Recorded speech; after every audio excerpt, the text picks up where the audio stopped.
Everyone, I'm going to continue the series of Daf Yomi, friends. We're on page number 68 of Masechet Zevachim. Now, determining the identity of turtle doves and pigeons. Now, we know, according to Torah, we see at the start of Vayikra, the two types of birds that can be brought as sacrifices are called Torim and Bnei Yonah.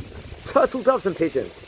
The Tor that is referred to is identified as a Stereotopilia turtle, while the Yonah is identified as a Columbia livia domestica. These birds are constantly referred to differently.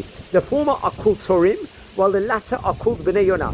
This is understood by the rabbis to mean that a Tor is only qualified to be brought as a sacrifice when it is an adult bird, while the Yonah can only be brought when it is young, before it reaches adulthood.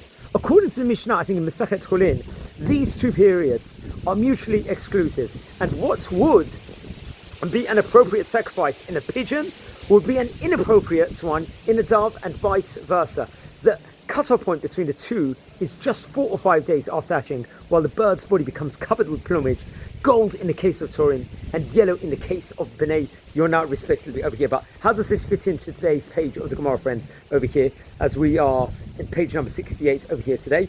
The ruling of the Mishnah is that Torim that are too small and Bnei Yonah that are already reached adulthood cannot be brought as sacrifices, and therefore performing Malika on them, as we learned about in page 64, would not be effective anyway. Because of this, a bird that was killed by means of Malika would simply be non-kosher and would in fact lead someone who ate the meat of a bird that was killed this way to be ritually impure, to be tamei, as we learned about before. This would also be true of other situations where Malika was done improperly or inappropriately. For example, if Malika was done with a knife rather than the Kohen's thumbnail, or if the Malika was done on a non-sacrificial bird in the Bet HaMikdash, or sacrificial bird outside the temple.